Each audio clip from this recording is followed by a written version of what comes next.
Amém? O nosso Deus é santo. Não é um Deus de macumba.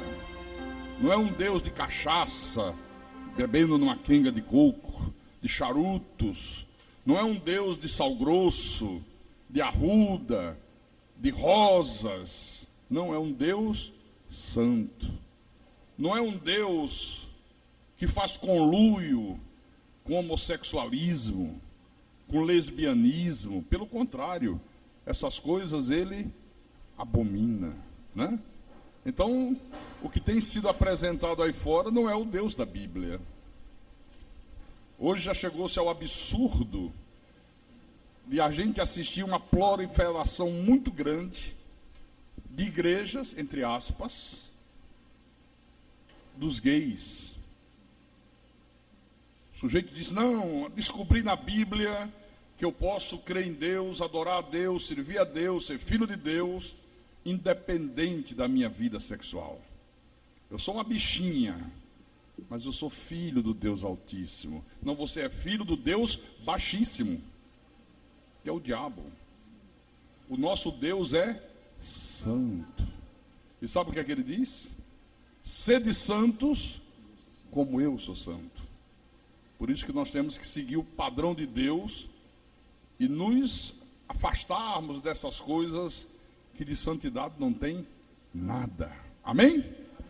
Bom, vamos ouvir o que é que esse Deus santo vai falar conosco nesta manhã espetacular de domingo. 1 Coríntios, capítulo 14, versículo 10. E já chegamos à 9ª mensagem sobre o tema como ouvir a voz de Deus. Como é maravilhoso, né? Essa igreja é uma escola de ouvir Deus, de aprender a ouvir Deus. Se já estamos no 9º culto, isso significa que nós já estamos ouvindo Deus falar conosco há 9 horas consecutivas sobre o mesmo assunto.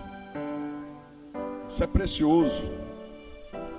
Então, 1 Coríntios capítulo 14, versículo 10.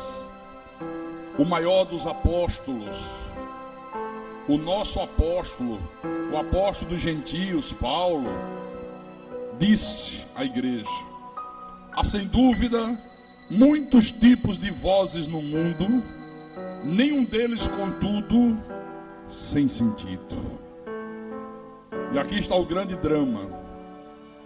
É você ter a capacidade espiritual de discernir quando é a voz de Deus que está falando no meio desses muitos tipos de vozes que há nesse mundo. E principalmente quando há vozes que parecem ser de Deus, parece ser Deus falando, mas é o diabo falando. Olha como isso é importante. Veja a importância que tem isso aqui. Vamos orar para que o Espírito Santo nos dê mais discernimento ainda sobre esta verdade. Oremos. Senhor Jesus Cristo, nosso Deus e nosso Pai. E como eu tenho visto pessoas, meu Deus, construindo suas casas sobre areia. Essa casa é a vida. Sem cavar uma profunda vala, sem investir num alicerce sólido, mas simplesmente construindo direto sobre a areia. É aquela pessoa que ouve a palavra e não pratica. É aquela pessoa que não leva a sério a sua presença nos cultos da igreja. É aquela pessoa que ouve a verdade, mas teima em viver junto com aqueles que pregam a mentira, que não abre mão de manter comunhão com os inimigos de Deus. É aquela pessoa que quer estar com um pé na igreja e outro pé no mundo. É aquela pessoa que dá prioridade ao seu comércio, à sua empresa, ao ganhar dinheiro. Ela não busca em primeiro lugar o teu reino e a tua justiça. Então, ela está construindo a casa sobre a areia. E o Senhor disse que um dia quando sobrevierem os problemas, um dia a coisa será tão forte que ela não vai resistir e a casa cai e será grande a sua ruína. Arruína o casamento, arruína a vida financeira, arruína a saúde, arruína a paz, perde o sossego.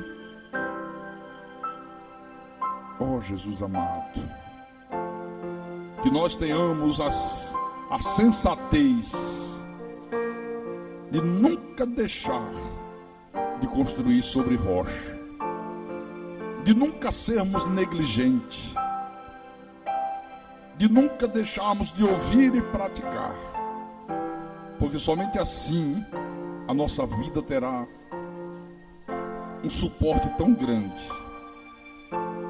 uma base tão grande, um alicerce tão sólido, que nada nem ninguém nesse mundo poderá destruí-la.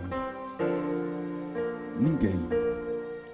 E que nessa manhã, Senhor, a gente cresça um pouquinho mais no conhecimento da Tua verdade, que a gente possa mergulhar nas águas profundas do conhecimento sagrado, porque já bastam os anos que nós vivíamos na seca, não eram nem em águas rasas, era num verdadeiro deserto. Hoje a gente sabe que temos que mergulhar nas profundezas do conhecimento do Senhor. E aqui a gente mergulha mesmo, meu Pai. Então fala-nos nessa manhã, fala ao Teu povo, fala àqueles que o Senhor escolheu, fala aqueles cujos nomes estão arrolados nos céus, estão escritos no livro da vida do Cordeiro, desde antes da fundação do mundo. As Tuas ovelhas, os Teus filhos amados, a planta que o Pai plantou. Usa-me como Teu servo, como Teu pastor. Dá-me a inspiração, Senhor Jesus Cristo, a sabedoria, a unção, para que eu possa proclamar a Tua palavra, mas proclamar a Tua palavra com a mais absoluta verdade, porque somente assim o Teu nome é glorificado, somente assim a Tua igreja é amadurecida, somente assim nós podemos conhecer o Senhor como o Senhor quer ser conhecido, somente assim nós aprendemos a ouvir a Tua voz no meio das muitas vozes que há neste mundo. E eu te peço isso, Senhor, em nome de Jesus, porque a minha suficiência vem de Ti, meu Deus. Em nome de Jesus, e que todos que creem digam amém e amém. Diga graças a Deus.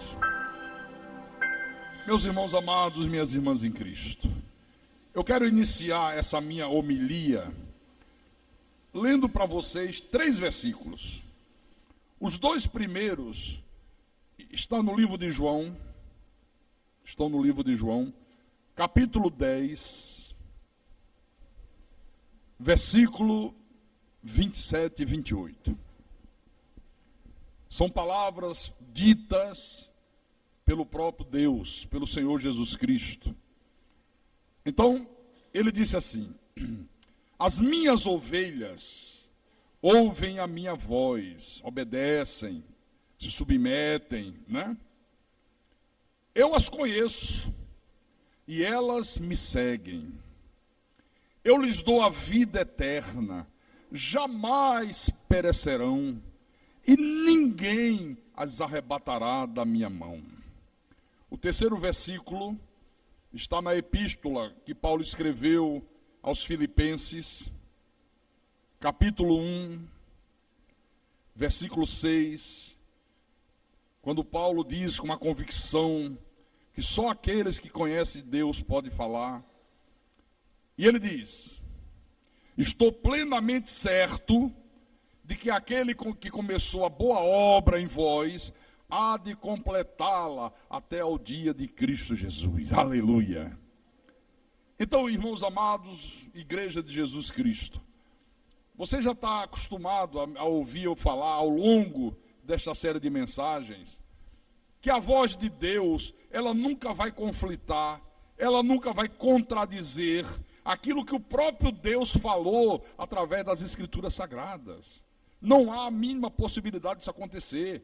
Então, se a Bíblia Sagrada, que é a palavra de Deus, que a voz de Deus, diz de uma maneira categórica que Ele nos deu a vida eterna, que nós jamais morreremos eternamente, que nas suas mãos ninguém nos arrebatará, se a Bíblia Sagrada afirma de uma forma incisiva, categórica, que aquele que começou a boa obra na tua vida, na minha vida, há de terminá-la, que ele não deixa pela metade, que o que ele começou, ele termina, e de repente vem alguém e diz que a tua salvação pode se perder, esta voz é a voz do diabo, é a voz do inferno, porque salvação não se perde, é chamar Deus de mentiroso. Amém?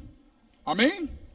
Quantos anos nós passamos ouvindo essa voz e achávamos que era a voz de Deus? Cuidado que a tua salvação se perde. Cuidado que hoje você está nas mãos de Jesus, mas amanhã você pode estar nas mãos do diabo. Cuidado que o teu nome está escrito no livro da vida, mas amanhã Deus pode apagá-lo.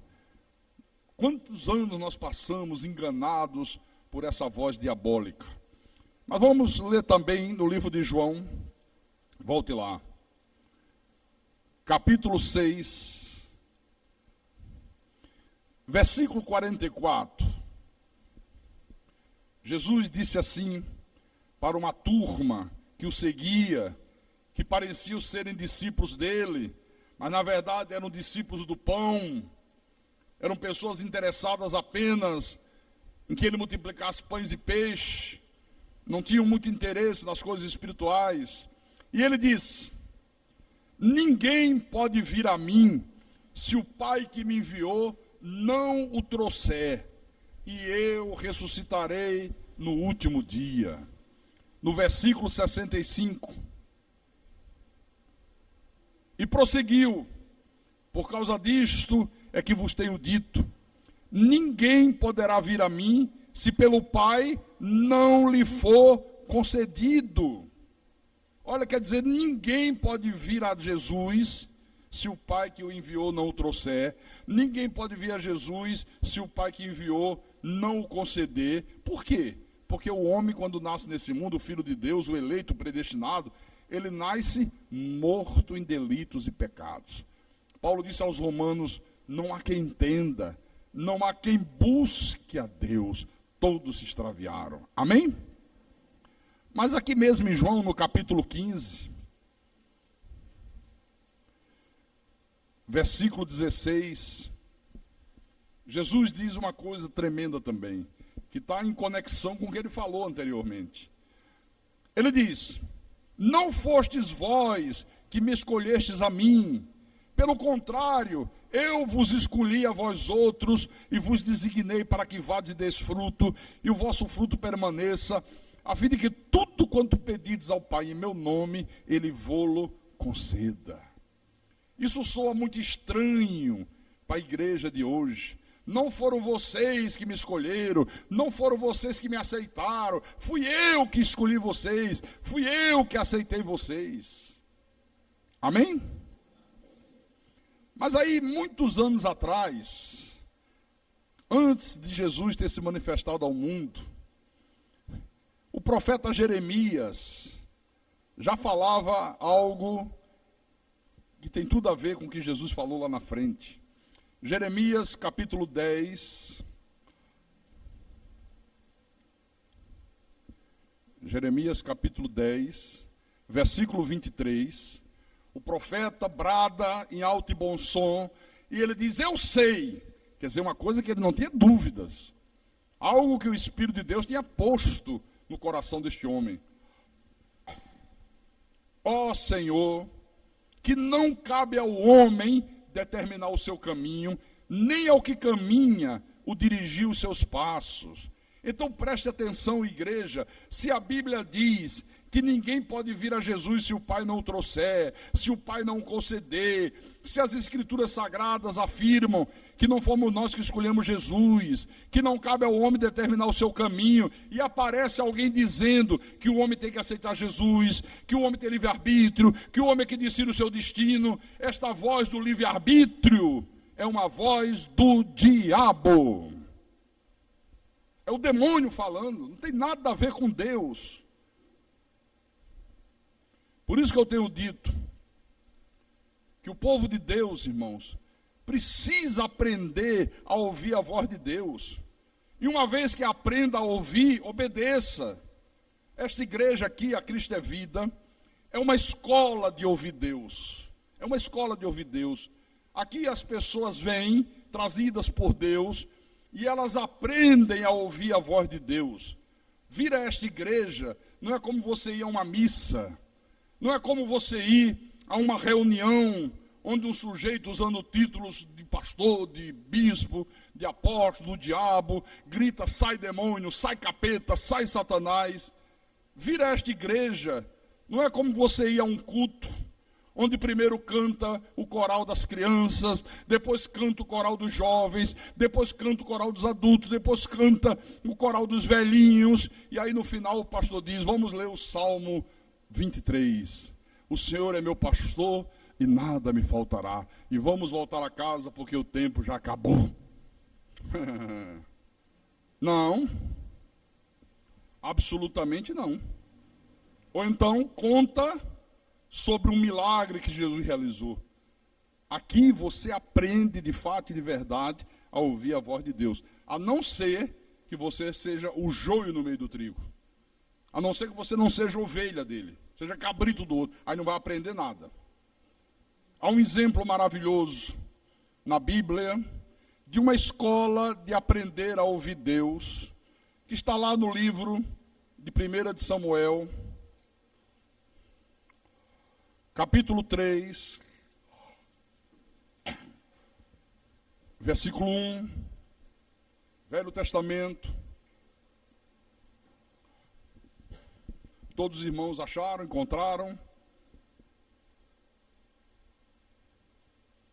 Ainda tem gente procurando? Tem, né? Não temos pressa. A nossa pressa é de chegar à igreja, mas não temos pressa nenhuma de sair. Né? Ok? Agora sim? Então vamos lá. 1 de Samuel, capítulo 3, versículo 1. Diz assim, o jovem Samuel servia ao Senhor perante Eli. Naqueles dias, a palavra do Senhor era muito rara, as visões não eram frequentes. Veja, Eli era o grande profeta de Israel, era o grande sacerdote do povo hebreu, e Samuel, que era ainda um rapazola muito jovem, já servia ao Senhor perante Eli, porque o profeta Eli, o sacerdote Eli, é que tinha a incumbência de ensinar a esse rapaz a ouvir a voz de Deus, a saber quando Deus falava. Agora o curioso é que o texto diz aqui, que naquele tempo a palavra do Senhor era muito rara. Era coisa muito rara ouvir a palavra de Deus. Aí eu faço uma pergunta, será que não é a mesma coisa nos dias de hoje? É coisa muito rara você ouvir a palavra de Deus nos dias que nós estamos vivendo.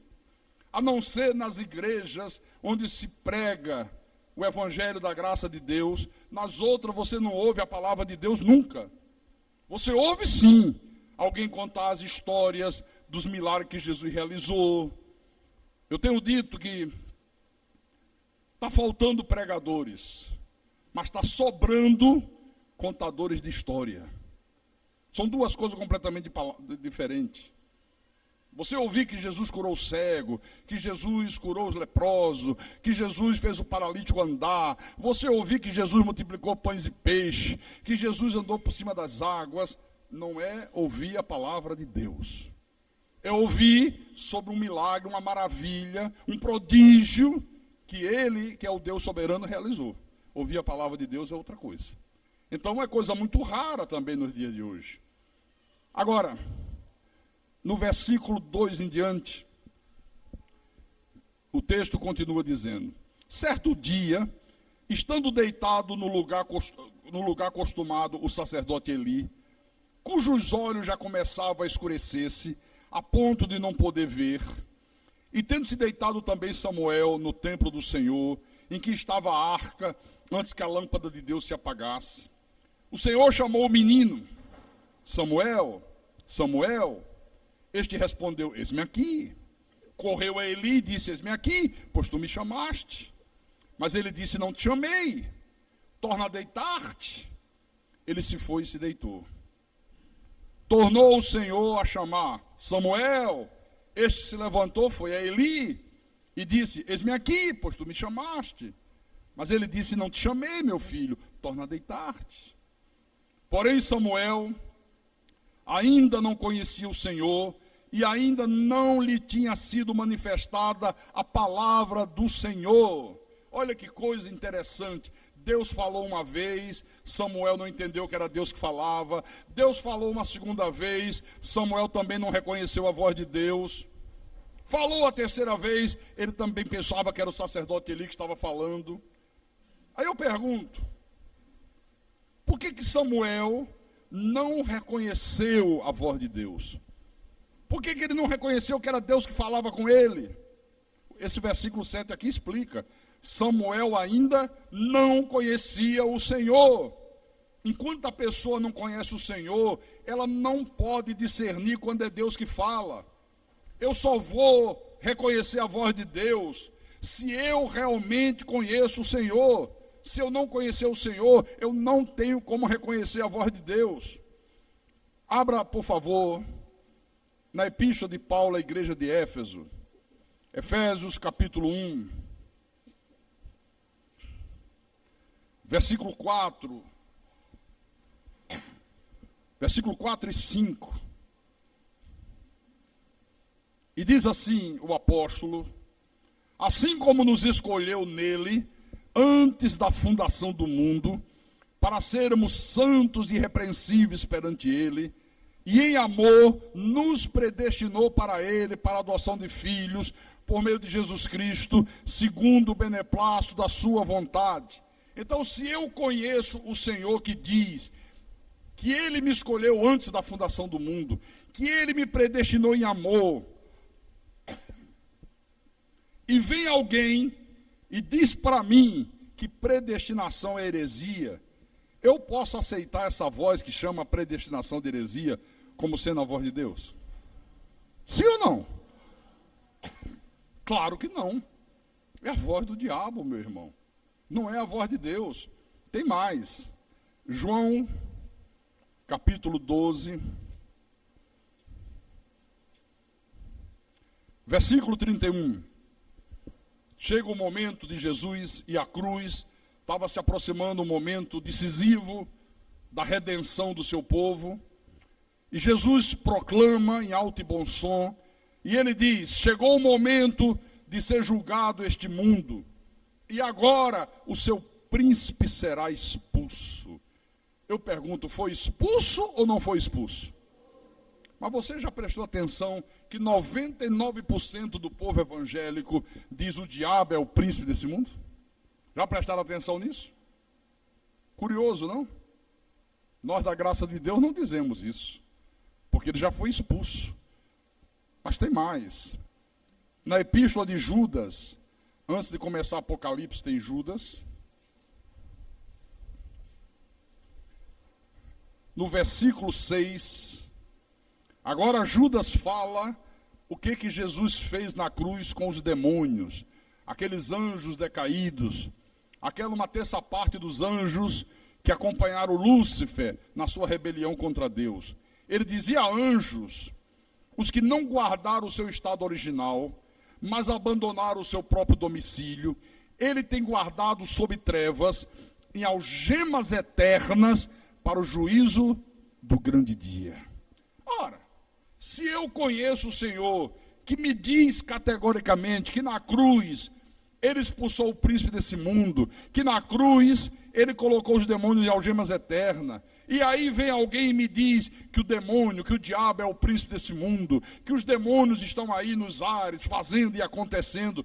Eu posso aceitar essa voz como sendo a voz de Deus? Não. Não tem como. É impossível. Por isso eu digo, irmãos, nós da graça de Deus, nós conhecemos o Senhor, aquele Senhor que disse, aquele que é nascido de Deus, Deus o guarda e o maligno não lhe toca. Nós conhecemos o Senhor, então não adianta vir para cima da gente com essas vozes diabólicas, usando Bíblia, usando o nome de Jesus e falando mentiras, porque a nós ninguém engana mais. Mas não engana mesmo. Diga graças a Deus. Agora, o povo que não conhece o Senhor é uma tristeza. Vive lá fora com medo do demônio, com medo do capeta, com medo de trabalho de macumba, com medo de inveja, com medo de olho grande. Por acaso não era assim que nós vivíamos quando não conhecíamos o Senhor? Era ou não era? Medo de perder salvação, fazendo corrente de libertação, dando o seu dinheiro para os picaretas espirituais, pensando que dessa forma eles vão receber as bênçãos de Deus. Quem aqui vivia com medo de perder salvação? Já levantei logo a minha mão. Quem aqui vivia com medo do demônio? Porque o pastor, entre aspas, dizia assim, cuidado, viu? O diabo está em derredor. Se você abrir uma janela, ele entra. E é pior, ainda volta trazendo mais sete piores do que ele. Quem vivia debaixo desse terrorismo espiritual? Que tinha esse medo? Quem aqui já viveu anos da sua vida fazendo corrente para se libertar? Olha aí. Pois é. A senhora veio da Universal, quando saiu de lá, o safado do bispo disse, se sair daqui o diabo vai lhe pegar. Vai pegar ele, que já é dele. Pois é. Né? Quem aqui já deu o seu suado dinheirinho, pensando que assim Deus ia abençoá-lo, ia atender um pedido, ia atender uma necessidade? Levante a mão. Está vendo? Olha, irmãos. Aqui nesta igreja, nós conhecemos o Senhor. Diga graças a Deus. Abra no Salmo 18. Salmo 18. Versículo 1 e 2. Salmo 18, versículo 1 e 2. O salmista, cheio do Espírito, diz assim: eu te amo, ó Senhor, força minha. O Senhor é a minha rocha, a minha cidadela, o meu libertador, o meu Deus, o meu refúgio, o meu rochedo, o meu escudo, a força da minha salvação, o meu baluarte. É esse Senhor aqui que nós conhecemos. O Senhor que é a nossa rocha, que é o nosso libertador, que é o nosso escudo, que é a força da nossa salvação. É esse o Senhor que nós conhecemos. Não é aquele Senhor que eles dizem, olha, o diabo está botando muitos filhos dele no inferno. Esse não é Senhor de nada. Esse não é Deus de coisa nenhuma. Por isso que a primeira condição para que alguém possa ouvir a voz de Deus qual é? Em primeiro lugar, conhecer o Senhor. Aí fora, você pergunta ao povo de Deus, quem é o Senhor? Quem é o Senhor? O povo de Deus não sabe, irmãos.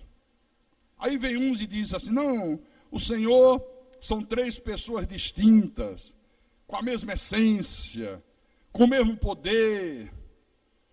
Tem gente que vê um pai sentado num trono, um filho todo ensanguentado, sentado num trono do lado direito, um trono do lado esquerdo vazio, porque o Espírito Santo desceu em forma de pomba. Isso é um verdadeiro delírio. Isso é uma verdadeira ficção científica. Steven Spielberg não teria capacidade de inventar algo tão extraordinário como eles inventaram.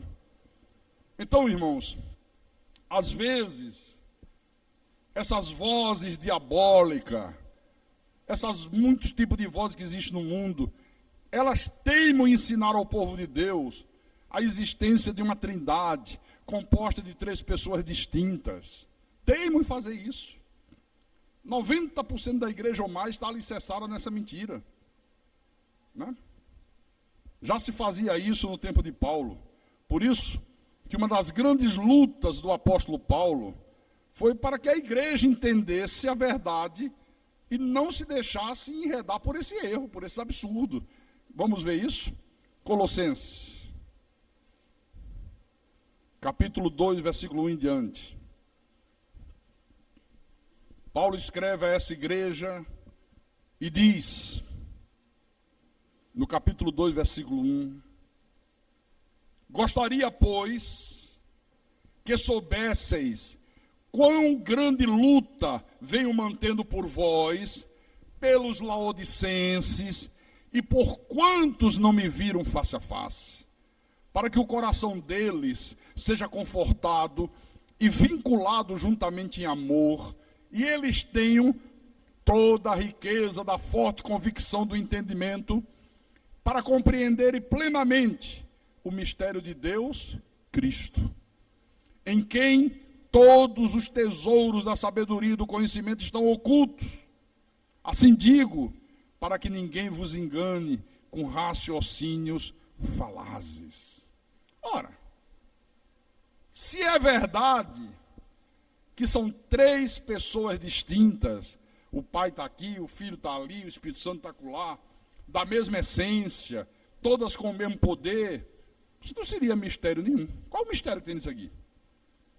Por isso que quem é católico crê na Trindade, os espíritas também creem na Trindade, os evangélicos, seja pentecostais, seja tradicionais, também creem na Trindade.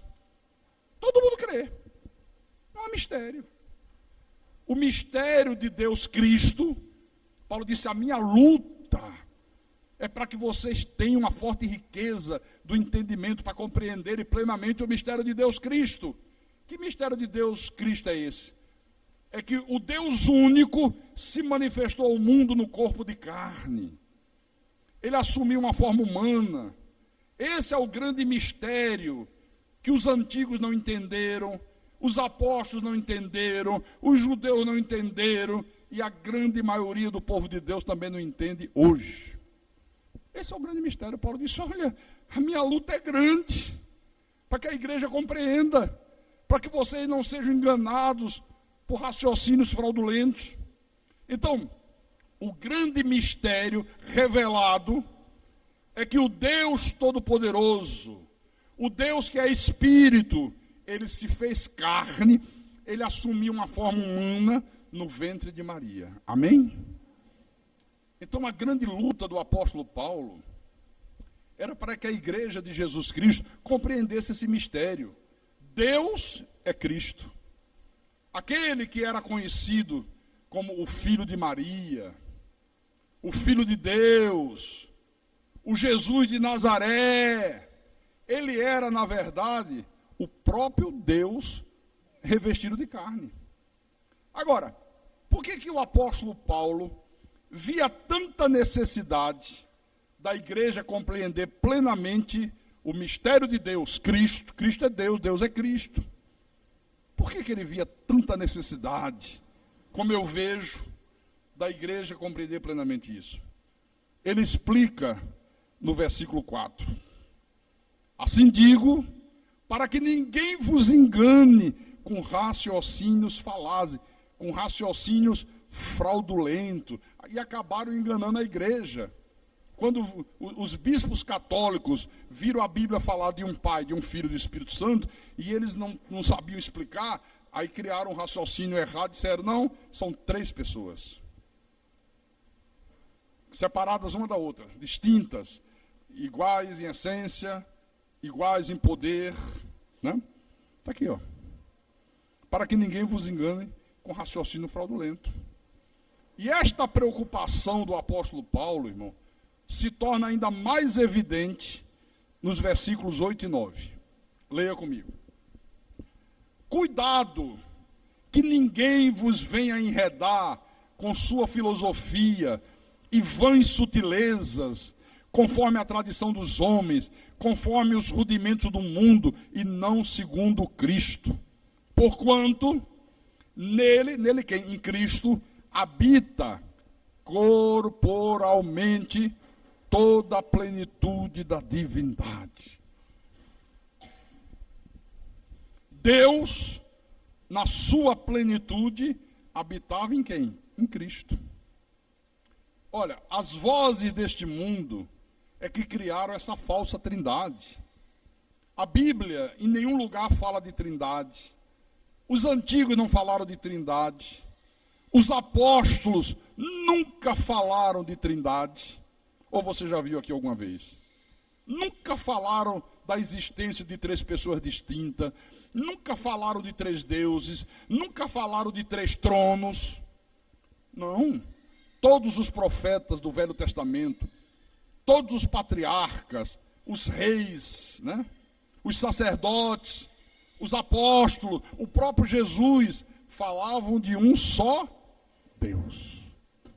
Um só Deus. Você quer ver? Abra Isaías, capítulo 44,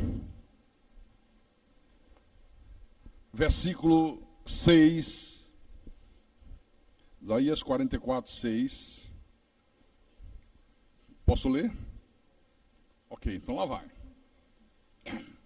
Assim diz o Senhor, Rei de Israel, seu Redentor, o Senhor dos Exércitos. Vamos ver o que é que o Senhor diz. Eu sou a primeira pessoa da Trindade. Não.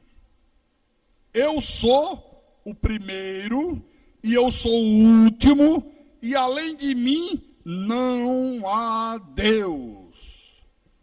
Olha, as vozes desse mundo diz que são três, iguais em essência, semelhantes em poder e em santidade, mas a voz de Deus diz o contrário. No livro de Jeremias, capítulo 10, versículo 6, olha o que a voz de Deus fala. Isso é Deus falando, não é o pastor Carlos falando, não é uma convenção falando, não é um concílio falando, não são os bispos católicos falando, é Deus falando. Encontraram Jeremias capítulo 10, versículo 6? Ninguém é semelhante a ti, ó Senhor. Tu és grande, e grande é o poder do teu nome.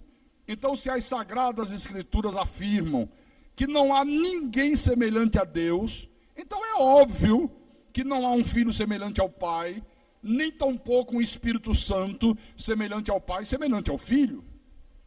Qualquer voz que venha contradizer isso aqui é a voz do diabo. Contradiz isso aqui é a voz do diabo.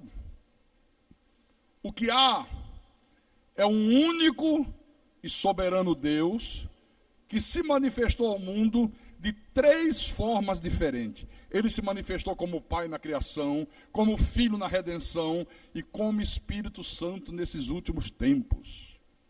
Isso é o que há, isso é a verdade da Bíblia.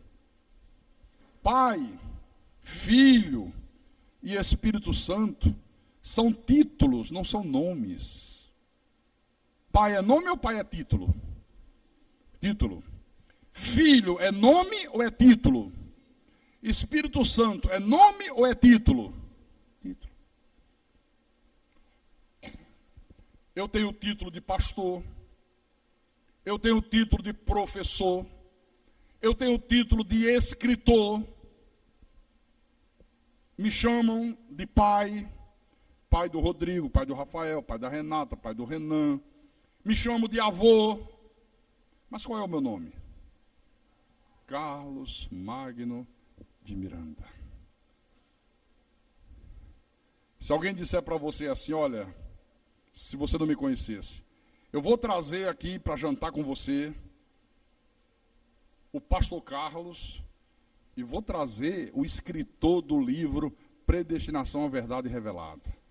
Se você não souber, você vai esperar duas pessoas, o pastor Carlos Eu vou trazer o pai do Rodrigo e o avô do Carlinho, do Guilherme e do João Gabriel. Você vai dizer, caramba, vai trazer 2 pessoas com ele? Não, estou trazendo uma só. Então, esse é o grande mistério de Deus, Cristo. Aquele Salvador que viria, que o mundo esperou com tanta ansiedade, que os judeus aguardavam, era o próprio Deus num corpo de carne. Porque Deus mesmo prometeu isso. Mais adiante em Ezequiel capítulo 34, versículo 11 e 12. Olha, isso é Deus falando, nós precisamos aprender quando Deus fala e a crer no que Deus fala. Ok? Encontraram? Então vamos lá. Porque assim diz o Senhor Deus: eis que eu mesmo enviarei o meu filho para buscar minhas ovelhas. Não. Eis que eu mesmo procurarei as minhas ovelhas e as buscarei.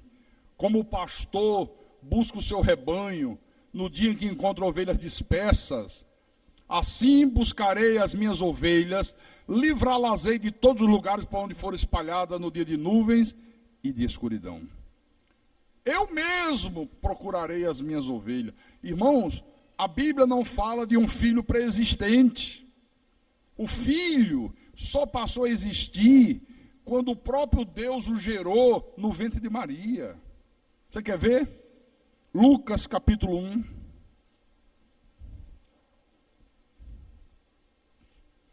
Lucas capítulo 1. Quando o anjo apareceu a Maria dizendo que ela ia ser mãe. E Maria disse, como é que vai ser isso? Pois eu não tenho relação com homem algum. Maria sabia que para gerar uma criança tinha que haver a relação sexual entre um homem e uma mulher. Hoje, com o avanço da medicina, não precisa nem de relação sexual. Existe a inseminação artificial, mas tem que existir o espermatozoide do homem fecundando o óvulo da mulher. Se não tiver isso, não tem como gerar ninguém. É impossível. Por isso que ela diz, como é que será isso? Pois eu não tenho relação com homem algum. Olha a resposta do anjo Gabriel.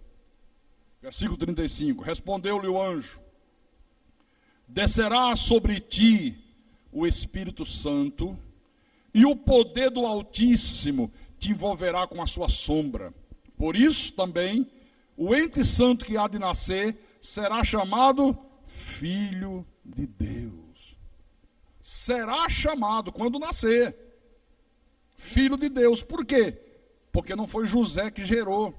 Não é filho de José e Maria, é filho de Deus. Não precisou do espermatozoide de José e do óvulo de Maria. Deus foi lá direto, de uma forma sobrenatural, e gerou um ente santo. Um corpo de carne sem a semente do pecado que todos nós temos. Porque Deus só podia habitar na sua plenitude num corpo assim, num ente santo. Amém? Mateus capítulo 1. Versículo 20. Está lá José de cabeça quente, sem entender o que tinha acontecido. De repente Maria aparece grávida. E ele diz, essa história não me convenceu. Não. Essa mulher fez alguma coisa errada. Essa mulher me traiu. Antes de casar, somos noivos. Mas eu gosto tanto dela que eu prefiro abandoná-la do que denunciá-la às autoridades judaicas. Porque se eu denunciá-la, a lei de Moisés manda que ela seja levada para fora da cidade e apedrejada até a morte. Eu disse, não, eu não quero isso para ela. Quem ama não quer o mal da pessoa que ama. Quando ele está nesse dilema, olha o que aconteceu. Mateus capítulo 1, versículo 20. Enquanto ponderava nestas coisas, eis que lhe apareceu em sonho um anjo do Senhor dizendo, José, filho de Davi, não temas receber Maria, tua mulher, porque o que nela foi gerado é do Espírito Santo. Primeira coisa, Deus não é gerado, Deus é eterno. O que foi gerado foi um corpo de carne, sem a semente do pecado, para que naquele corpo gerado por Deus, Deus pudesse habitar na sua plenitude. O que nela foi gerado é do Espírito Santo. Se existe uma trindade de 3 pessoas, o Pai é a primeira, o Filho é a segunda, o Espírito Santo é a terceira, então quer dizer que Jesus tem 2 pais? A primeira pessoa e a terceira? Que aqui diz, olha, o que dela foi gerado é do Espírito Santo. O Pai é o Espírito Santo. Como é que fica?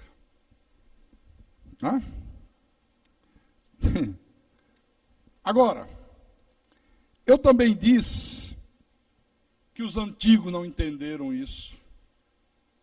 Os profetas do Velho Testamento não entenderam. Os apóstolos também não entenderam isso. Que tristeza, né? E a grande maioria do povo de Deus hoje também não entende. Vamos lá. Livro de João, capítulo 14, versículo 7 em diante. João capítulo 14, versículo 7 em diante. Ok? Olha que coisa interessante.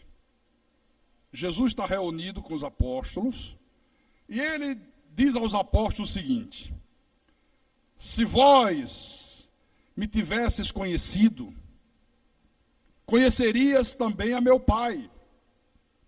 Desde agora o conheceis e o tendes visto. 3 anos convivendo dia e noite com Jesus, e Jesus diz na bucha, na lata, na cara: se vocês me tivessem conhecido, vocês conheceriam também meu Pai. Os caras devem ter olhado um para o outro. Como é que pode? A gente está 3 anos com ele, dia e noite, ouvindo ele ensinar, ouvindo ele fazer milagre, vendo ele fazer milagre, ouvindo os seus ensinamentos, e ele está dizendo que se nós não tivéssemos conhecido, quer dizer que nós não conhecemos ele. Se tivéssemos conhecido, conheceríamos também o Pai dele. E para a coisa ficar ainda mais complicada na mente daqueles homens, Jesus completou: desde agora, vocês conhecem o Pai e o têm visto.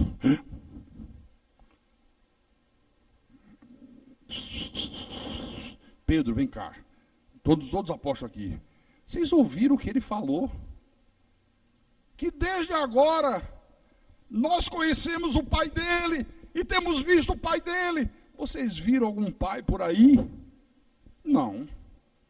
Ninguém viu? Não. Será que está escondido em algum lugar? Vê atrás daquela moita ali de plantas. Aí um foi lá, olhou. Não. Será que não está escondido atrás daquela pedra? Aí foram lá olhar atrás da pedra. Não. Ué. E como é que ele está dizendo que desde agora nós conhecemos o Pai e temos visto o Pai? Como é que é possível? A curiosidade foi tamanha. As palavras de Jesus deu um nó na cabeça desses homens. Aí eles disseram: Filipe, é o seguinte, vai lá e fala com o homem. Vai lá. Eu não tenho nem coragem de perguntar a ele o que ele está falando. Você tem coragem, Filipe? Filipe tem, eu vou lá. Aí Filipe foi. Versículo 8. Filipe se dirige a Jesus e diz assim: Senhor, mostra-nos o Pai e isso nos basta. Curiosidade é um caso muito sério. Olha, quando alguém consegue despertar curiosidade em você, se você não tiver cuidado, você dá até a roupa para descobrir aquilo que você não sabe. Eu era muito jovem, eu devia ter meus 68, 13 anos, né? Nasci em 55, tá certo? 13 anos. Eu tinha 13 anos de idade, morava em Natal. E um dia de domingo, eu tinha um hábito de, aos domingos, ir ia assistir as matinês dos cinemas, e naquela época só tinha filmes maravilhosos, né? Que valia a pena você ir. E um desses domingos eu assisti o filme e ia voltando para casa, carregando um pacote de gibis. Sabe o que é gibis? Aquelas revistas, Zorro, né? Mandrake,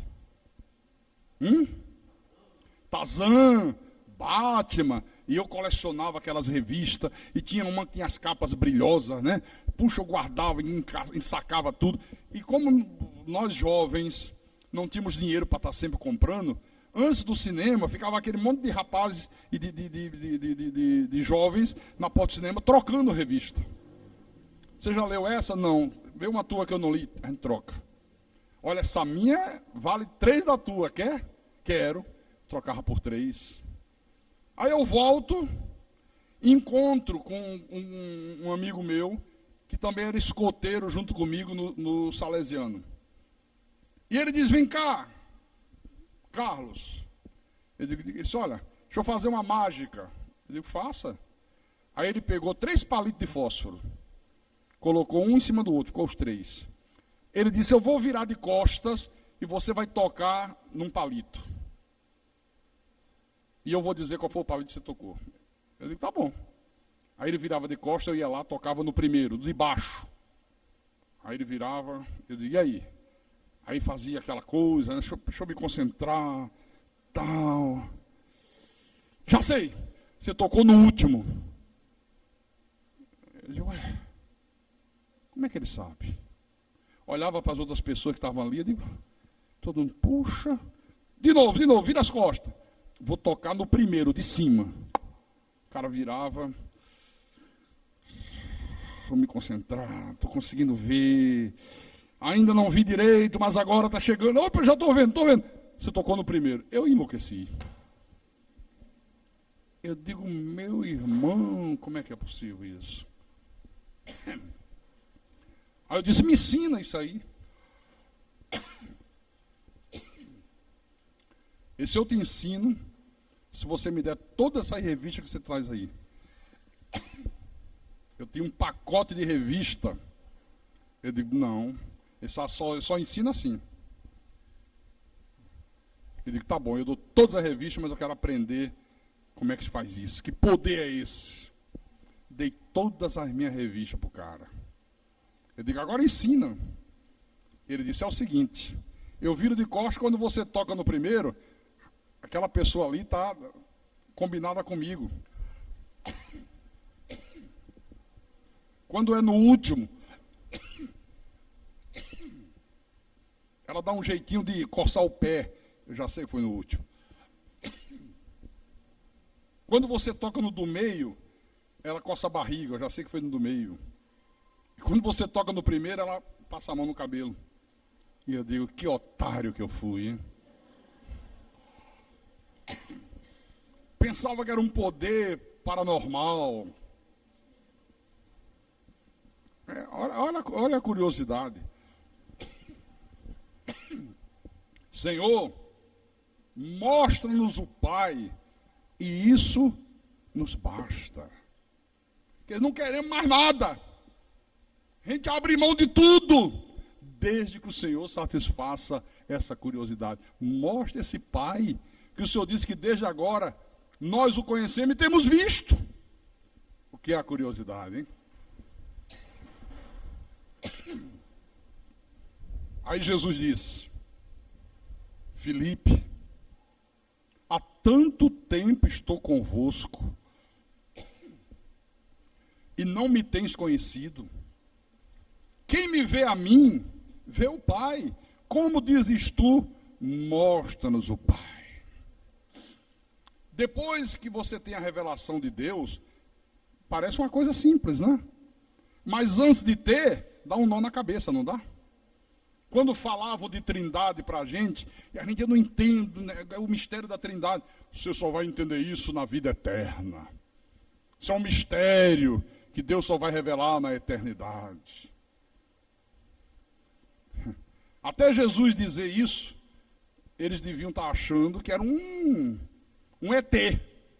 Tem algum mistério. Como é que nós conhecemos o Pai, temos visto o Pai, se não tem Pai nenhum aqui? Ah, não. Ele tem que dizer isso para mim. Ele tem que mostrar esse Pai. Nós estamos satisfeitos. Basta mostrar o Pai, não queremos mais nada. Igual o exemplo que eu dei dos palitinhos. Enquanto o cara não me deu a resposta, não me ensinou, eu estava com a minha cabeça, esse cara tem um poder paranormal, ele vai me ensinar. Como é que é possível adivinhar isso? Depois que ele me disse, eu digo, puxa vida, tão simples. Felipe, olha para mim. Estou olhando. Eu sou o Pai. Eu sou o Pai. Você está pensando que tem um pai lá em cima, um filho aqui embaixo? Eu sou o Pai. Amém, irmãos? Bom, vamos voltar lá em 1 Samuel. Porque a Bíblia diz que Samuel ainda não conhecia o Senhor. 1 Samuel, capítulo 3.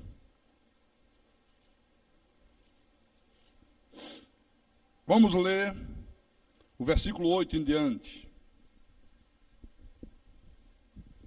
Ele não conhecia o Senhor, o versículo 7 diz, e ainda não lhe tinha sido manifestada a palavra do Senhor. Ele ainda não tinha a revelação de Deus. Aí versículo 8.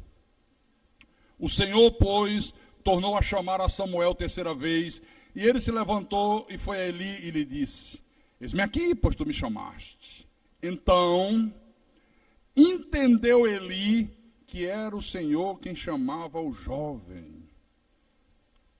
É muito curioso também isso aqui, porque Eli não era o grande profeta, o grande sacerdote de Israel? Por que ele também demorou 3 vezes para entender que era Deus que estava falando? Sabe por quê? Porque esse sacerdote aqui já estava tendo sérios problemas. Os filhos de Eli estavam fazendo uma verdadeira bagunça no serviço sagrado de Deus. Se prostituíam dentro da igreja, metiam um garfo de 3 dentes nas ofertas, roubavam o dinheiro, faziam um comportamento errado, e Eli não os repreendeu. É por isso que eu, como pastor, como pai espiritual da igreja, sempre repreendo meus filhos. Eu repreendo os meus filhos na carne e eu repreendo os meus filhos espirituais. Quando eu vejo alguém com comportamento errado, com atitude errada, né, eu sempre repreendo. Porque se eu não repreender, eu vou pagar um preço caro por isso. Esse sacerdote aqui não repreendia os filhos dele, e Deus disse, olha, eu prometi que ia honrar você, mas a partir de agora não te honro mais, aos que me honram honrarei, aos que me desprezam serão desmerecidos. E um dia, ele já velho caiu da cadeira e quebrou o pescoço. Por isso que a Bíblia diz que ele já estava ficando cego, já não tinha mais visão espiritual, já tinha dificuldade de discernir quando Deus falava. Né?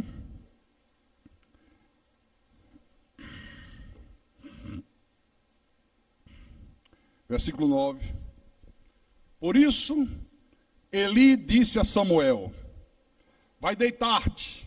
Se alguém te chamar, dirás, fala, Senhor, porque o teu servo ouve. E foi Samuel para o seu lugar e se deitou. Então veio o Senhor e ali esteve e chamou como das outras vezes. Samuel, Samuel. Este respondeu, fala, porque o teu servo ouve. Olha para mim. Está aqui a chave para você nunca mais cair nas armadilhas desses muitos tipos de vozes que há neste mundo. Aqui está a chave. Qual é a chave? Conhecer o Senhor. Olha, da revelação da graça de Deus para cá, já se vão uns 15 anos aproximadamente, mais um pouco eu acho, Ninguém nunca mais me enganou, nem vai me enganar mais. Eu já fui muito enganado, como você também. Agora não mais. Porque da revelação da palavra da graça, do evangelho da graça para cá, eu posso dizer, eu conheço o Senhor. Antes, eu conhecia o Deus que os homens criaram. Um Deus que não é soberano, que não pode garantir a salvação de ninguém. Um Deus mercenário, um Deus déspota, um Deus que proibia as suas filhas de usar uma maquiagem, de usar um brinco, um Deus que proibia os seus filhos de ir a uma praia, um Deus que para dar aquilo que o filho necessita, pedia dinheiro em troca, pedia sacrifícios violentos. Se você não fizer 40 dias de jejum, com muita fome, muita dor de cabeça, eu não te dou. Era esse o Deus que eu conhecia. Eu achava que todas as igrejas eram de Deus. Eu achava que ouvir Paulo, ouvir aquela jovem adivinhadora, era a mesma coisa. Era assim que eram os meus pensamentos. Para mim, qualquer um que tivesse título de pastor, de bispo, de apóstolo, pegasse uma Bíblia e falasse dos milagres que Jesus realizou, eu já achava que era um homem de Deus, já achava que era Deus falando através daquele homem.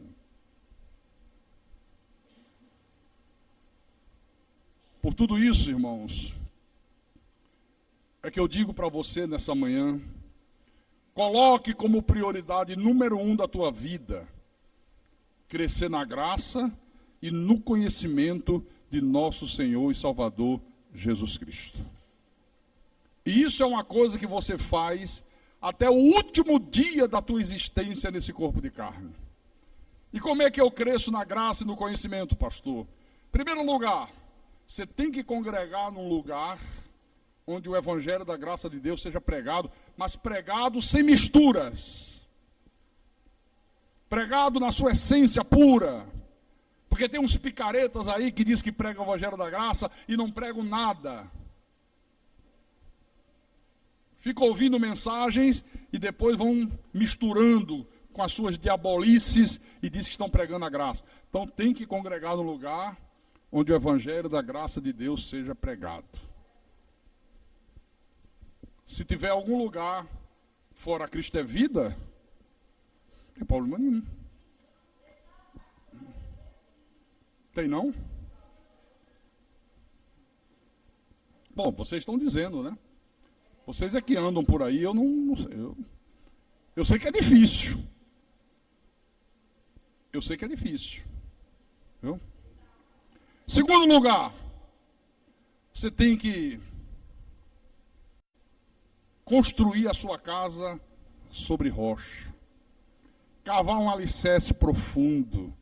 Estar na igreja terça-feira à noite, no caso da nossa. Quinta-feira à noite. Domingo de manhã. Domingo à noite. Prestar atenção no que Deus fala. Ouvir e obedecer. Se você fizer isso, você vai crescer na graça e no conhecimento de Jesus Cristo. Quando Deus falar, meu irmão, você não vai ter dúvidas. Quando o diabo falar, mesmo que ele fale algumas verdades da Bíblia, porque o diabo faz assim. Ele fala 1% de verdade e 99% de mentira. Aquele 1% é para enganar, para atrair a pessoa. Você liga uma televisão, você liga um rádio, e está o sujeito lá dizendo, Jesus cura. Cura. Jesus salva. Salva. Jesus vai abrir as portas fechadas. Aí ele abre portas fechadas. Está falando verdade. Mas na maioria das vezes, é o diabo que está falando. Aquilo ali é uma isca para você cair na armadilha.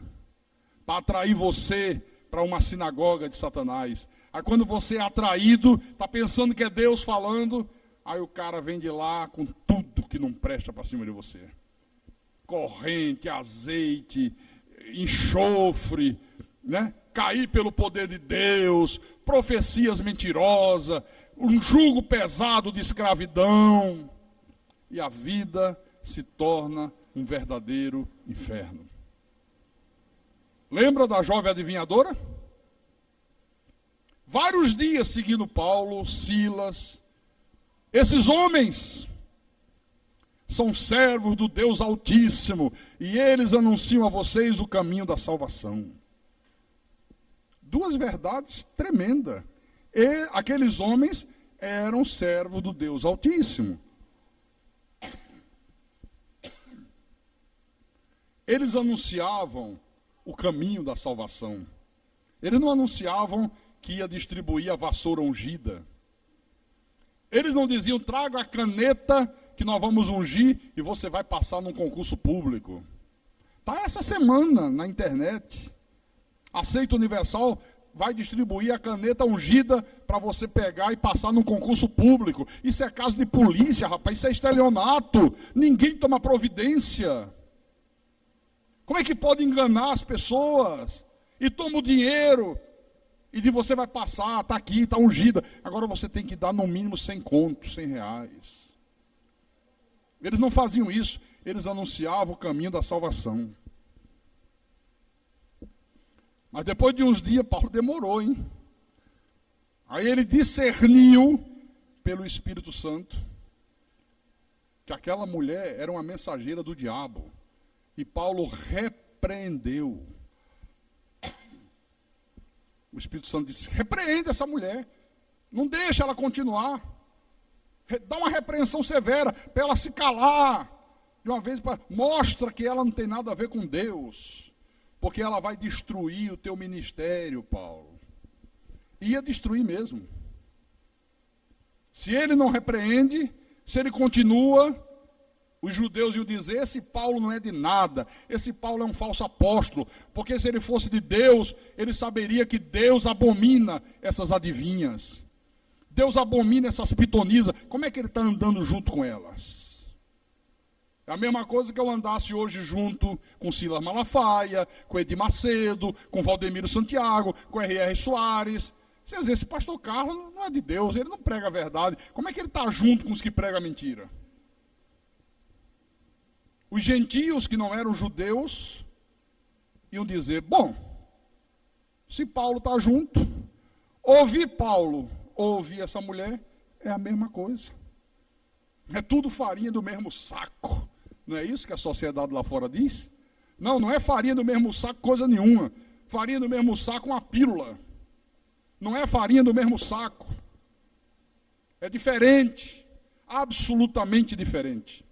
E quem tem ouvidos de ovelha para ouvir, que ouça o que o Espírito da verdade falou à igreja nessa manhã, em nome de Jesus Cristo, e para a glória do Todo-Poderoso, para a glória do Deus Eterno, para a glória do Rei de Reis, do Senhor de Senhores, do Rei das Nações, aleluia! Louvado seja o teu nome, meu Deus. Aleluia. Fique de pé.